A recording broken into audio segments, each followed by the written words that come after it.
அரவிந்தாக்ஸ் நேயர்களுக்கு அன்பான காலை வணக்கங்கள். நேற்று ஏன் ப்ரோ ஃபுல் எபிசோட் பேசலை அப்படின்னு கேட்டிங்கன்னா ஒரே ஒரு விஷயம் தான், கண்டென்ட் இல்லை அதில். ப்ளஸ் இந்த வீக்கெண்டுக்கு விஜய் சேதுபதிக்கு ஒரு கண்டென்ட் கிடச்சிருக்கு. அதாவது சாச்சனா அழுத அந்த அழுகை, அதை வச்சே சனிக்கிழமை எபிசோட ஓட்டிடுவார். ஏன்னா அந்த பொண்ணு வந்து நான் மட்டுமே தப்பு பண்ண மாதிரி பேசிட்டாங்க, அப்படி பண்ணிட்டாங்க, இப்படி பண்ணிட்டாங்க, அவங்க ஏன் இதை எடுத்தாங்க, இவங்க ஏன் அதை எடுத்தாங்க, அப்போ ஏன் வந்து சொல்லலை, இப்போ ஏன் சொல்லலைன்னு சொல்லி ஒரு ட்ராமா பண்ணுச்சு. ஷாப்பிங்க்கு போகிறாங்க, 11,000 ரூபாய் அவங்க ஜெயிச்சிருக்காங்க. ஆனால் இவங்க எடுத்த செலவு பண்ண தொகை வந்து 12,000க்கும் மேலே. என்னடான்னு பார்த்தா 5 பாட்டில் ஜாம் பாட்டில் எடுத்து வச்சிருக்கிறாங்க, ஒரு 4 பாட்டில் பீனட் பட்டர் எடுத்து வச்சுக்கிறாங்க. யார் இது பண்ணுது அப்படின்னு பார்த்தா ஒரு பக்கம் அன்ஷிதா, இன்னொரு பக்கம் சாச்சனா. அன்ஷிதா சாச்சனாவை சொல்ல, சாச்சனா அன்ஷிதாவை சொல்ல, இப்படி தான் நேற்று போச்சு. பிக் பாஸ் காரி துப்பிட்டார். 5 bottle jam bottle, are you kidding me அப்படின்ற மாதிரி அவர் கேட்டார். ஸோ இதுதான் நேற்று நடந்துச்சு. வீக்கெண்டில் விஜய் சேதுபதிக்கு ஒரு கண்டென்ட், அது நமக்கு கண்டென்ட் கிடையாது. அவர் அந்த பொண்ணு அழுதுச்சுல, கண்டிப்பாக அதை வந்து பேசுவார், சரிங்களா? அதனால தான் நான் பேசலை, இன்ட்ரெஸ்ட் இல்லை. சரி, இன்னைக்கு ஃபர்ஸ்ட் ப்ரோமோ. இந்த ஃபர்ஸ்ட் ப்ரோமோ நீங்கள் பார்த்தீங்க அப்படின்னா ராணவ் அப்படிங்கிற ஒருத்தர் வைல்ட் கார்டில் வந்தார்.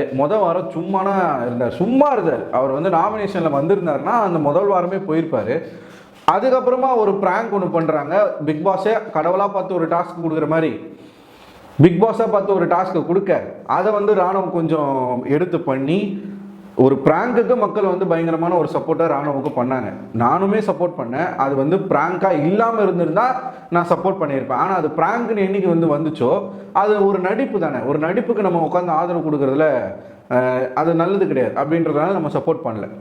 இன்னைக்கு அந்த வீக்கெண்டில் மக்கள் அவருக்கு பண்ண அந்த கிளாப்ஸாக இருக்கட்டும், அந்த ஒரு பாசிட்டிவான விஷயங்களாக இருக்கட்டும், இது எல்லாமே என்ன ஆகுதுன்னா ராணுவுக்கு கொஞ்சம் கொஞ்சமாக தலகணத்தை ஏற்று.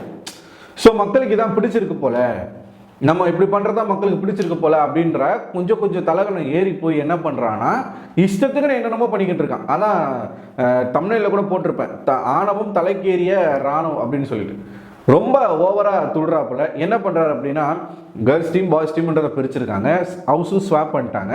ஸோ இந்த சைடு வரணும்னா ஆப்வியஸாக பெர்மிஷன் கேட்டு வரணும், அவங்க கொடுக்குற டாஸ்க்கை கொடுத்தா வரணும். இந்த வாரம் கேப்டனாக மஞ்சரி இருக்கிறாங்க. என்ன நடக்குதுன்னு தெரியல. எல்லாரும் வந்து அந்த பெட்ரூம் ஏரியாவில் கூடி இருக்கிறாங்க. ராணுவம் வந்து இங்கிட்டும் அங்கிட்டும் வந்து தாவிக்கிட்டு இருக்காப்புல. இதை மஞ்சரி வந்து கேட்குறாங்க. என்ன கேட்குறாங்க, ஏன் நீங்கள் கேர்ள்ஸ் டீம்லோட யாரோட பர்மிஷன் ஆச்சு நீங்கள் வாங்கினீங்களா, வாங்காமல் எதுக்கு இந்த பக்கம் வரீங்க அப்படின்னு கேட்கும்போது, நீங்கள் வந்து இருக்கும்போது தானே வந்தேன், பேச்சை பாருங்கள், நீங்கள் இருக்கும்போது தானே நான் வந்தேன், நீங்கள் தூங்கிட்டு இருக்கும்போது ஒன்றும் நான் வரலையே. ஓ அவ்வளோ ஆயிடுச்சா தம்பிக்கு, அவ்வளோ பேசுகிற அளவுக்கு அவர் வந்து வளர்ந்துட்டாருங்க. இன்னொரு சைடு மஞ்சரி என்ன கேட்குறாங்கன்னா, ஹவுஸ் ரூல்ஸை வந்து இந்த மாதிரி உங்கள் இஷ்டத்துக்கு நீங்கள் இது பண்ணுறது நல்லா இல்லை அப்படின்ற மாதிரி சொல்ல, உடனே இவர் வாயிலேருந்து வர வார்த்தை, சும்மா நீங்கள் டார்கெட் பண்ணாதீங்க மஞ்சரி, இது ஒரு வார்த்தை. இதை வச்சு தான் போன வாரம் பர்ஃபார்மன்ஸ் பண்ணார். அதுதான் மக்களுக்கும் போச்சு, டார்கெட் பண்ணுறாங்கன்னு. இந்த வாரமும் அந்த வார்த்தையை வந்து அவர் என்ன பண்ணுறாரு, அவருடைய கேமுக்கு வச்சுக்கிறார். டார்கெட் பண்ணாதீங்க மஞ்சரி. யோ பைத்தியக்காரா, அவங்க இந்த வீட்டினுடைய இந்த வாரம் தலைவி கேப்டன், அவங்க கேட்கலாம், அவங்க அதைத்தான் கேட்குறாங்க. ரூல்ஸை மீறக்கூடாதுன்னு சொல்கிறது வந்து டார்கெட் பண்ணுறதா? என்னமோ சும்மா ராணுவம் உட்காந்துருந்து, நல்லா யோசிங்க மக்களே, ராணுவம் சும்மா உட்காந்துருக்காரு. அப்போ போய் ராணுவம் எதனா வந்து சொல்லி அவங்க வந்து பேசினா அதுதான் டார்கெட். நீ அங்கே இருந்து குறைந்த மாதிரி இங்கே தாவிக்கிட்டு இருக்க, பவித்ரா கிட்ட பர்ஃபார்மன்ஸ் பண்ணிக்கிட்டு இருக்க. அப்போ ஒரு கேப்டனாக அவங்க கேட்குறாங்க, ஏன் இந்த மாதிரி பண்ணுறீங்க, அது பண்ணாதீங்க, தப்புன்னு சொல்கிறாங்க. அது உங்களுக்கு டார்கெட்டா? இதான் மண்டைக்கு ஏறி போச்சு. அதனால அந்த வார்த்தையை பிடிச்சிக்கிட்டு இன்னும் மக்கள் மத்தியில் அவரை டார்கெட் பண்ணுறதாக ரிஜிஸ்டர் பண்ணிட்டு இருக்காரு. பாய்ஸ் டீம் சேர்த்துக்கிட்டாங்க ராணவை. பாய்ஸ் டீம் ஒன்றும் ஒதுக்கிலாம் வைக்கல, டாஸ்க்லாம் கொடுக்குறாங்க, எல்லாமே பண்ணுறாங்க. நேற்று அந்த கிச்சன் டாஸ்க் அனுப்பல, ஏன்னா வந்து போன வாரமே நமக்கு ப்ரொவிஷன்ஸ் இல்லை, அதனால் இந்த வாரம் தெரிஞ்சவங்க போகணும் அப்படின்றதுனால அவங்க அனுப்பலை. மற்றபடி டாஸ்க் எல்லாத்துக்கும் ராணுவம் வந்து போயிட்டு தான் இருக்காரு. அவர்கிட்ட நல்லா தான் எல்லாம் பேசுகிறாங்க. அருண் எல்லாம் மாமா வேலை பார்த்தாரு, நைட்டு பவித்ரா கூட சேர்த்து வைக்கிறேன், நாங்கள் பாய்ஸ் டீம் இருக்கோம்னு சொல்லிட்டு மாமா வேலை பார்க்குற அளவுக்கு ஒன்றா கூடி இருக்கிறாங்க. இதுக்கப்புறம் யாரும் டார்கெட் பண்ண போகிறாங்க ராணுவ? கேர்ள்ஸ் டீமில் யாரும் ராணுவ டார்கெட் பண்ணலை. அடுத்து வாயை வச்சுட்டு சும்மா இல்லாமல் சம்மந்தமே இல்லாமல் அந்த விஜய் விஷாலை உள்ளே இழுத்து விட்டாப்புல. நான் விஷால் மாதிரி போனேன் அப்படி வச்சுக்கோங்க அப்படின்ற மாதிரி சொல்லிட்டாப்புல. உடனே விஷாலுக்கு வந்து அங்கே கோவப்பட்டார். நீ விஷால் மாதிரி போனேன்னா அதை அப்பயே சொல்ல வேண்டியதானே, அவங்க உன்னை டார்கெட் பண்ணுறாங்க இல்லை அப்படிலான்றதுல எனக்கு தேவையில்லை, ஆனால் நீ சம்மந்தமே இல்லாமல் என்னை வச்சு நீ பேசாத, நான் விஷால் மாதிரி பண்ணேன்லாம் சொல்லாத அப்படின்னு சொல்லும்போது ராணுவம் வந்து முடிச்சுக்கிட்டு நிற்கிற மாதிரி காட்டுறாங்க. ஆக்சுவலாக அங்கே என்ன நடந்துச்சுன்றது நமக்கு தெரியாது, இனிமே தான் வரும். இன்னைக்கு மார்னிங் ஒரு ஆக்டிவிட்டி கொடுத்துருக்காங்க. அந்த ஆக்டிவிட்டி என்ன அப்படின்னா, இந்த வீட்டுக்குள்ளே நீங்கள் வந்ததுலேருந்து இந்த ஷோவில் நீங்கள் வந்து சர்வை பண்ணுறதுக்கு நீங்கள் போட்ட எஃபர்ட் என்ன அப்படின்றத நீங்கள் கண்டஸ்டன்ஸ் முன்னாடி சொல்லணும். நீங்கள் சொல்லக்கூடிய விஷயங்கள் ஆமாம் இவங்க இவ்வளோ எஃபர்ட் போட்டிருக்காங்க அப்படின்றத அவங்க ஒத்துக்கிட்டாங்கன்னா அவங்க கை தூக்கணும். ஸோ எத்தனை பேர் கை தூக்குறாங்களோ அது ஒரு கணக்கு மாதிரி வச்சுக்கோங்க அப்படின்ற மாதிரி ஒரு மார்னிங் ஆக்டிவிட்டி. ஸோ வர்றவங்க எல்லாருமே என்ன சொல்லணும், நான் இந்த மாதிரி எஃபர்ட் போட்டேன், இதனால் இந்த வீட்டில் நான் இருக்கேன், இவ்வளோ நான் செஞ்சுருக்கேன், டாஸ்க் பண்ணியிருக்கேன், டாஸ்க்கை தாண்டி என்ன நான் பண்ணியிருக்கேன், எந்த விதத்தில் மக்களை நான் வந்து சுவாரஸ்யமாக வச்சுருக்கேன், இது எல்லாமே அவங்க சொல்லிட்டு இருக்காங்க. இது மார்னிங் ஆக்டிவிட்டியில் நடக்குது. ஸோ இதன் பிறகு தான் வந்து இந்த விஷயம் நடக்க போகுது, ராணுவம் இந்த மாதிரி பண்ணுற விஷயங்கள்.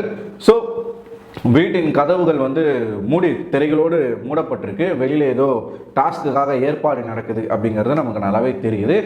அதனால தான் இந்த வீட்டுக்குள்ளே நடக்குது. ஸோ நீங்கள் என்ன நினைக்கிறீங்க, வர வர ராணுவம் கொஞ்சம் எப்படி தெரியுமா, இந்த வடிவேல் டைலாக் இருக்கும் பாருங்கள் ஒரு படத்தில், ஏன்னு நினைக்கிறேன், கொஞ்சம் ஓவராக போவோம் என்ன பண்ணிடுவாங்க அந்த மாதிரி தான் பண்ணிக்கிட்டு இருக்காப்புல. அவருக்கு தெரியுது நம்ம கொஞ்சம் ஓவராக தான் போகிறோன்றது தெரியுது. ஏதோ ஒரு ஹைப்பர் ஆக்டிவ் சைல்டு பண்ணும்ல, இஷ்டத்துக்குன்னு என்னென்னமோ அந்த மாதிரி பண்ணிக்கிட்டு இருக்காரு. காரணமே இல்லாமல், சம்மந்தமே இல்லாமல், இங்கேருந்து அங்கே தாவறது, அங்கேருந்து இங்கே தாவறது, ஒரு பொண்ணு பின்னாடி போய் டிஸ்டர்ப் பண்ணிக்கிட்டு இருக்காது. கண்டென்ட் ஒருத்தன் வாலண்டியராக நான் கண்டென்ட் கொடுக்குறேன் அப்படின்னு சொல்லிட்டு போகிறான்னா அது எப்படி, இது ஆர்டிஃபிஷியலாக இல்லையா? ரொம்ப ஆர்டிஃபிஷியலாக இருக்குது. நான் லவ் கண்டென்ட் பண்ண போகிறேன்னு சொல்லிகிட்டே பண்ணுறான், நான் இந்த விஷயத்தை கண்டென்ட் பண்ண போகிறேன்னு சொல்லிகிட்டே பண்ணுறான், டார்கெட் பண்ணுறாங்க, கார்னர் பண்ணுறாங்கன்றதும் கண்டென்ட் தான்.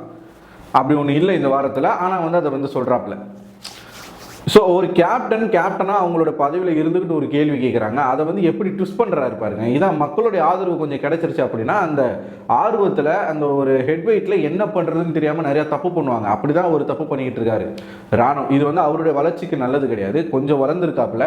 ஸோ இந்த மாதிரி பண்ணுறதுனால மக்கள் மத்தியில் என்ன அவங்க இதெல்லாம் பார்க்கும்போது இன்னும் கொஞ்சம் திமிரா பண்ணுறானே, கொஞ்சம் ஓவராக தான் போகிறானோ அப்படின்னு மக்கள் ஃபீல் பண்ண ஆரம்பிச்சிட்டாங்கன்னா எப்படி ஏற்றுனாங்களோ அப்படியே இறக்கி விட்டுருவாங்க. திரும்ப ஏற முடியாது. ஒன்ஸ் நீங்கள் இறங்கிட்டீங்கன்னா திரும்ப ஏற முடியாது. ஸோ அதுவும் ஒன்று இருக்குது, அதை வந்து பார்க்கணும். நீங்கள் என்ன நினைக்கிறீங்க, ராணுவமே இந்த செயல் சில பேருக்கு பிடிச்சிருக்கும், எனக்கு அது பிடிக்கல, கொஞ்சம் ஓவராக ஆடிக்கிட்டு இருக்க மாதிரி எனக்கு தோணுது. உங்களுக்கு அந்த மாதிரி தோணுச்சுன்னா கமெண்ட் பாக்ஸில் கமெண்ட் பண்ணுங்கள். இல்லை எனக்கு பிடிச்சிருக்கு, நல்லா பண்ணுறாரு, பயங்கரமாக இருக்குது, மாஸ் பண்ணுறாரு அப்படின்னு நீங்கள் நினச்சிங்கன்னா தயவுசெய்து கமெண்ட் பண்ணாதீங்க, ஸ்கிப் பண்ணிட்டு போயிருங்க. இந்த வீடியோ பிடிச்சிருந்தா இந்த வீடியோ லைக் பண்ணுங்கள். நம்ம சேனலுக்கு புதுசாக வரீங்கன்னா நம்ம சேனலை சப்ஸ்கிரைப் பண்ணிடுங்க. அடுத்த ஒரு வீடியோவில் உங்களை சந்திக்கிறேன். அதுவரை உங்களிடமிருந்து விடை பெறுவது நான் அரவிந்தன்.